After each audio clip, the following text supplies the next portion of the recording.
네, 안녕하십니까. 캐디 선생, 배 선생입니다. 자, 오늘 수업도 마찬가지로 클럽 서버에 대해서 한번 설명을 드려볼 건데요. 저번 수업 시간에 쉬운 홀에 대해서 설명을 드렸습니다. 근데 마냥 다 쉬운 홀만 있는 건 아니지 않습니까? 그래서 어려운 홀도 쉬운 홀로 바꿀 수 있는 캐디들의 습관들이 있습니다. 행동 습관들이 있는데 오늘은 거기에 대해서 한번 알아보도록 하겠습니다. 자, 일단 저번 수업 복습부터 한번 해보도록 하겠습니다. 자, 클럽 서브의 쉬운 홀. 자, 1번 비교적 짧은 홀. 자, 비교적 짧은 홀이 클럽 서브 하기가 좀 더 편하더라, 쉽더라. 자, 그거는 자, 같은 파3, 파4, 파5라도 짧은 홀일수록 클럽 서브를 하기가 좀 수월해집니다. 자, 골퍼가 현재 필요한 클럽이 제한되어 있어 그만큼 들여야 하는 클럽에 대한 고민이 덜 할 수 있다. 뭐 예를 들어서 300m, 뭐 280m 파포홀이 있다고 칠게요. 그러면 200m 드라이버만 쳐놔도 80m지 않습니까? 80m 안쪽은 보통 남자들이 어프로치 클럽을 사용하기 때문에 클럽에 대한 고민, 그러니까 거리를 불러주고 클럽을 전달해야 되는 그 고민을 줄여드릴 수 있다라는 거죠. 뭐 예를 들어서 400m짜리 파5도 마찬가지입니다. 200m 쳐놓으면은 200m 정도가 남죠, 그죠? 그럼 보통 거기서 우드나 유틸 같은 긴 클럽을 사용할 겁니다. 그 긴 클럽을 대략적으로 딱 맞춰놔도 어차피 그린 근처로 갈 거니까 거기서 또 어프로치 전달할 수 있고 이런 식으로 조금 짧은 홀일수록, 그러니까 같은 파3, 파4, 파5 중에서도 비교적 짧은 홀일수록 좀 서브하기가 편하더라. 자, 그리고 두 번째, 카트 근처에서 서브할 수 있는 홀. 자, IP 방향에 카트 도로가 있는 홀. 뭐 예를 들어서 고객님 이번 홀은 360m 파포홀입니다. 좌측 오비, 우측 해저드입니다. 페어웨이 좌측 또는 카트 도로 방향으로 공략하시는 게 좋습니다. 카트 도로가 예를 들어서 페어웨이 좌측으로 나 있는 홀일 경우, 그러면은 보통 고객님들이 이제 그 방향으로 칠 거 아닙니까? 그럼 세컨에 딱 도착했을 때 그 공의 4개가 그 카트 근처에 있을 확률이 높다라는 거죠. 이런 홀은 카트 근처에 공이 있기 때문에 공도 눈에 다 보이고 거리 불러주고 클럽을 전달하는 동선도 짧아지고 이렇기 때문에 비교적 쉬운 홀이 될 수 있다. 자, 그리고 3번 비교적 페어웨이가 좁은 홀. 세컨 플레이 할 때 카트 도로 반대편에 공이 있어도 비교적 카트에서 가깝기 때문에 서브하기가 편하다라는 겁니다. 자, 이게 뭔 말이냐면은 페어웨이가 좁으면은 카트에 도착을 해도, 세컨 구역에 도착을 해도 그 카트에서 폭이 좁기 때문에 반대편에 있는 카트에서 먼 공들도 눈에 거의 다 보일 확률이 많고 그까지 클럽을 전달하는 동선도 짧아지기 때문에 클럽 서브하기 쉬운 홀이다. 이 설명을 하는 겁니다. 자, 그래서 결론은 뭐냐면 결국 자, 1번 이유를 제외한 2번, 3번 이유는 결국 카트 근처에서 플레이가 이루어질 수 있는 홀이 클럽 서브하기 편한 홀이다는 말이에요. 다시 말해서 클럽 서브하는 동선이 비교적 짧은 홀을 클럽 서브하기 쉬운 홀이라고 이렇게 설명드리는 겁니다. 물론 본인이 이걸 인지하고 있든 인지하고 있지 않든 본인이 약간 쉽다고 느껴지는 홀은 거의 대부분 이런 이유들이 있을 겁니다. 자, 하지만 클럽 서브가 편한 홀만 있는 건 아니겠죠, 그죠? 클럽 서브하기 어려운 홀을 만났을 때도 쉬운 홀로 만들 수 있는 습관들이 중요해요. 결국 캐디들의 능력이라고 봐야겠죠. 그래서 쉬운 홀로 만들 수 있는 습관들을 가져야 되는데 오늘은 그 습관들에 대해서 한번 설명을 드려보도록 하겠습니다. 자, 1번. 일단 카트로 돌아오는 습관. 자, 이게 무슨 말이냐 하면은 보통 신입 여러분과 경력 분들의 가장 큰 차이점이 뭐냐? 뭐 세컨 구역이겠죠. 세컨 구역에 딱 도착했을 때 다른 손님 클럽을 막 전달을 하러 페어웨이 안에 딱 들어갔다가 다른 손님이 딱 볼을 쳤어요. 볼을 치면 그 자리에서 그냥 머물러서 공을 구경하고 있다라는 거죠. 그렇게 하는 게 아니라 다른 고객님이 공을 쳤을 때 굿샷이라고 외치면과 동시에 그 공을 보면서 카트로 돌아와야 된다는 겁니다. 왜냐하면 카트에 어차피 그 다음 클럽을 줘야 되는 클럽이 카트에 다 있지 않습니까? 백이 다 카트에 실려있기 때문에. 그렇기 때문에 내 몸은 페어웨이 안으로 들어갔다 손치더라도 다시 카트로 복귀하는 이 습관들이 가장 중요하다라는 거예요. 자, 홀 엣지를 가지고 설명을 한번 드려보겠습니다. 자, 예를 들어서 티샷, 드라이브 티샷을 한 공이 뭐 이렇게 있다고 칠게요. 자, 4명의 공이 이렇게 있다라고 쳤을 때, 자, 카트를 타고 이렇게 와서 이쪽에 정차하겠죠, 그죠? 그래서 요 세 명의 고객님 공은 거리를 불러줘 클럽을 전달했는데 여기에 언듈레이션이 심해서 공이 안 보였어. 그래서 뭐 예를 들어서 이 손님의 거리를 못 불러서 이 손님이 빈손으로 이렇게 걸어갔다고 칠게요. 그러면은 고객님이 딱 요 멈춰설 거 아니에요, 본인 공에. 그러면은 고객님한테 거리 불러주고 이제 클럽을 전달해주러 이쪽으로 들어가야 될 겁니다. 그때 이 고객님이 이제 어드레스 잡고 볼을 땅 쳤어. 땅 쳤다고 가정할게요. 그러면은 보통 신입 캐디 분들은 여기서 이 공을 바라보면서 굿샷 하면서 카트 쪽으로 돌아가지 않는다라는 거죠. 그러니까 여기서 또 이 고객님이 치는 공까지 구경을 한다라는 거예요. 그러면 이 손님은 자연스럽게 이쪽으로 걸어 내려가고 어프로치를 들고 가지 않은 상태에서 이쪽으로 걸어 내려가게 돼서 선서브가 이루어지지 않는다라는 겁니다. 그래서 보통 경력분들은 이쪽에 들어온다 손 치더라도 이 손님한테 빨리 클럽을 전달하고 이 손님이 예를 들어 그 사이에 샷을 하면은 굿샷이라 외치면과 동시에 카트 쪽으로 가서 어프로치를 빼서 이 손님한테 클럽을 요쯤에서 바꿔줄 수 있다라는 겁니다. 자, 무슨 말인지 이해 가셨죠? 자, 그리고 두 번째. 자, 두 번째 가져야 될 습관. 선서브하는 습관입니다. 선서브하는 습관. 자, 항상 모든 클럽 서브는 뒤에서 이루어져야 된다. 자, 이게 무슨 말이냐 하면은, 티샷에서도 마찬가지, 세컨샷에서도 마찬가지입니다. 티샷에서 이제 홀맵지를 바탕으로 공을 보면서 대충 어느 정도 볼 매칭을 하게 됩니다. 저 공은 저쯤 어느 위치에 있겠구나. 저 공은 뭐 벙커 안에 있겠구나. 저 공은 벙커 넘어가서 저쯤 있겠구나. 라는 생각이 티샷에서 다 이루어져야 돼요. 그러니까 대략 그냥 공만 가만히 구경하면서 저 공 뭐 저 왼쪽으로 가서 살았네 이 정도까지만 생각해서는 안 된다라는 거예요. 이미 티샷에서 세컨샷 서브가 머릿속으로 그려지고 있어야 된다라는 겁니다.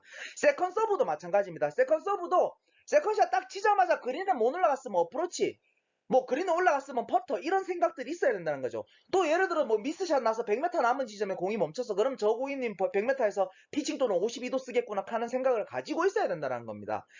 그 가서 서브해야지, 가서 뭘 해야지 하면은 그 4명의 손님들, 골퍼들을 클럽 서브를 할 수가 없다라고 생각을 하시면 되는 거예요. 정해진 시간 안에. 자, 그래서 선서브를 해야지 여유가 생기고, 자, 이 여유라는 단어 중요합니다. 이 여유가 있어야지, 자, 여유가 생기고 다른 일도 동시에 할 수 있는 능력이 생긴다. 다른 일도 동시에 할 수 있는 능력이 생긴다. 이 말이 무슨 말이냐? 자, 이 여유가 생겨야 선서브를 해야지. 아, 저 손님이 자기 공 쪽으로 갔을 때 난 클럽을 전달했기 때문에 저 손님 일단은 내 머릿속에서 지울 수 있고요. 그래야지만이 모든 골퍼의 동선들이 보이면서 안전도 책임질 수 있는 거고, 진행도 할 수 있는 거고, 뭐 또 예를 들어 마커의 역할도 할 수 있는 거고, 다양한 캐디의 역할들을 할 수 있다라는 겁니다. 이 선서브가 이루어져서 여유가 생겨야지 가능해진다라는 거예요. 그리고 또 여러 가지 변수들의 대처가 가능해진다라는 겁니다. 뭐 여러 가지 변수들, 손님들이 뭐 굴려서 갈 수도 있고, 생크가 날 수도 있고, 미스샷을 때릴 수도 있고, 뒷땅 뭐 탑핀을 칠 수도 있고, 이랬을 때 바로바로 선서브를 해야지 여유가 생기고 대처가 가능해진다. 자, 이 설명을 하고 싶은 거예요. 자, 하지만 신입 캐디들은 골퍼 4명의 선서브를 다 하기가 어렵기 때문에 우선 순위를 정하는 것이 중요하다. 공 있는 곳에 가서 서브하기 힘든 공부터 선서브 해주기. 자, 이게 무슨 말이냐 하면요. 자, 경력 캐디랑 신입 캐디의 가장 큰 차이예요. 4명의 그 골퍼들을 뒤에서 서브를 해줄 수 있느냐, 선서브를 해줄 수 있느냐 없느냐의 차이가 큽니다. 신입 여러분들은 근데 동시다발적으로 4명을 서브를 못해요. 기본적으로 일단 홀에 대한 적응도도 부족하고 일에 대한 숙련도도 부족하기 때문에 4명을 동시에 못한다고 치면은 그 중에 먼저 선서브를 해야 되는 사람부터 뒤에서 선서브를 해주는 게 맞다라는 거죠. 자, 홀맥지를 가지고 설명해 보겠습니다. 자, 이 설명에 앞서서 신입 여러분들끼리 막 이야기하는 것들이 있죠, 분명히. 뭐, 클럽을 뒤에서 서브하는 게 맞다. 예를 들어, 어프로치 서브를 예를 들면은 뒤에서 서브하는 게 맞다. 또는 앞에서 서브하는 게 맞다. 이렇게 이야기들을 많이 하실 건데, 일단 결론적으로는 뒤에서 선서브를 하는 게 맞습니다. 뒤에서 선서브를 해야지 여유가 생기고, 아까 했던 설명들을 바탕으로 그렇게 되는 건데, 신입 여러분들은 4명을 다 선서브하기에는 여유가 좀 부족해서 다 못한다라는 거죠. 그랬을 때 이제 우선 순위를 한번 더 보자는 거예요.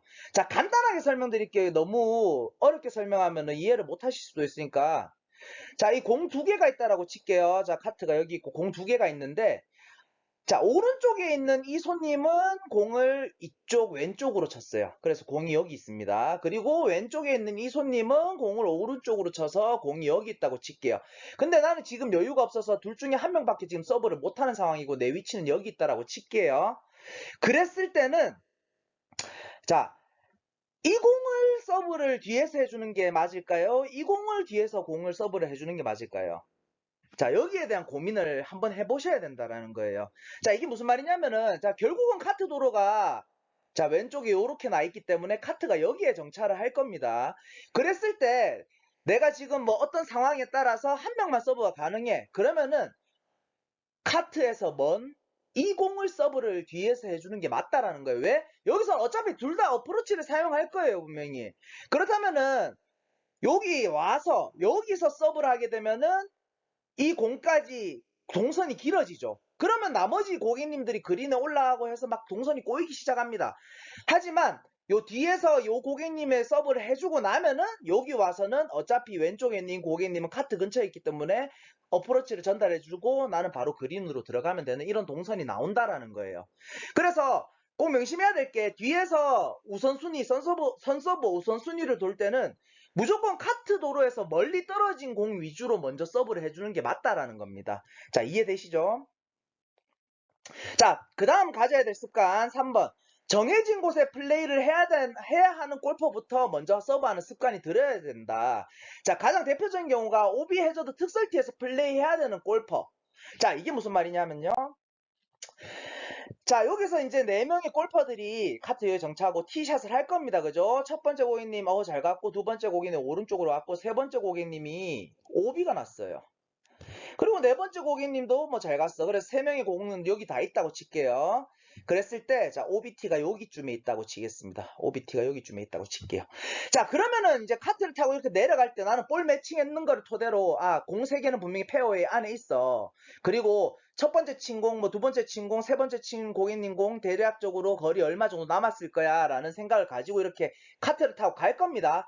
근데 여기서 카트를 타고 가면서 자, 완전 벗어나서 오비가 난 이 손님한테 요렇게 가는 와중에 고객님 일단 산 쪽으로 간 공 오비 난 것 같은데 일단 가서 한번 확인해 보시고 없으시면은 자, OBT에서 자, 이 OBT는 어차피 정해져 있는 데입니다. 그죠? OBT에서 예를 들어 120m가 남았으면 자, OBT에서 120m 보낼 수 있는 클럽을 가지고 플레이 해주시면 됩니다. 라고 설명을 해주면 자, 카트를 여기에 딱 정차하겠죠? 그러면 이 오비 낳는 사람이 자기 공 쪽으로 가서 찾다가 없으면 내려와서 바로 칠 수 있게 클럽 서브가 이루어져야 된다는 거예요. 우선적으로. 왜? OBT는 어차피 120m 남은 지점에 계속 있어요. 물론 이제 잔디 상태에 따라서 왔다 갔다 그릴 수는 있지만 계속 움직이진 않습니다. 거의 대부분의 골프장들이. OBT가 한번 설정이 되면 거의 일주일 가까이 쓰는 골프장도 있고 많게는 한 달 가까이 쓰는 골프장도 많아요. 그렇기 때문에 이렇게 정해진 OBT 120m 남은 지점에 쳐야 되는 이 손님한테는 고객님 아까 왼쪽에 산 쪽으로 가는 공 일단 찾아보고 없으시면 OBT에서 진행하시면 됩니다. OBT에서는 120m 남습니다. 라고 설명을 해주면 카트가 여기 딱 정차했을 때 이 고객님은 120m 공략할 수 있는 클럽을 들고 자기 공 쪽으로 가서 공을 찾아보겠죠. 자, 이거를 말하는 겁니다. 근데 보통 신입분들은 이 오비 낳는 고객님에 대한 클럽 서브를 안 해줘요. 제일 마지막에 해준다라는 거죠. 이게 문제예요. 왜? 정해진 지점에서 치는 건데 남은 거리도 딱 정해져 있는데 왜 이 쉬운 손님을 클럽 서브를 안 하고 있는 거예요. 무조건 손에서 손으로 클럽을 전달해야지 클럽 서브라고 생각하시면 안 돼요. 이거 고정관념입니다. 내가 충분한 정보 전달을 했으면 고객님이 뒤에서 자기 백에서 120 남은 클럽을 들고 갈 수도 있는 겁니다. 이것도 클럽 서브예요. 그렇게 생각하셔야 됩니다.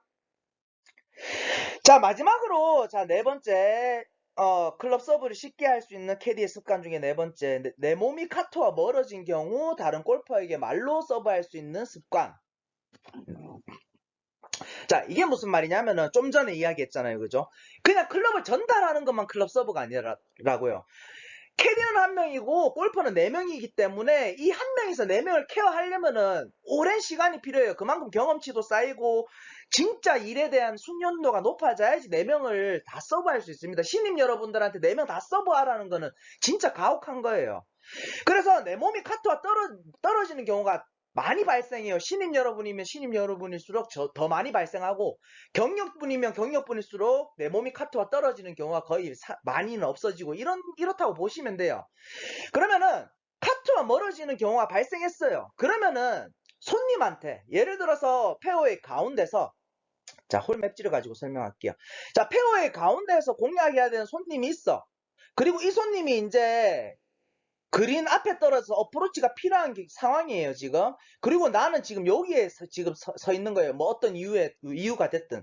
그러면은 이제 다른 사람 공을 찾는다고 예를 들어 볼게요. 그래서 여기서 공을 찾고 있는데 이 손님 이쪽으로 걸어 내려가고 있잖아요. 그러면 이 고객님한테 말로, 고객님 죄송한데 어프로치 남았습니다. 어프로치 좀 챙겨 가주세요라는 정도의 말을 해도 고객님들, 골퍼들은 다 이해를 해줘요. 왜냐하면 캐디 한 명에서 4명 서브하기 힘들다는 거 고객님들도 압니다.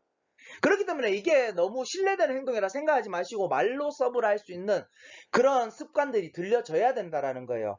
물론 나쁜 마음 먹고 내 몸 움직이기 싫으니까는 손님한테 그냥 말로 그냥 서브해야지, 이게 아니라 내가 어쩔 수 없는 상황일 때는 손님한테 말로 서브를 해도 된다라는 소리를 하고 싶은 겁니다. 진짜 중요한 거예요, 이거. 자, 그래서 오늘 수업은 캐디들이 가져야 되는 습관, 클럽 서브를 쉽게 하기 위해서 꼭 가져야 되는 습관에 대해서 설명을 드려봤습니다.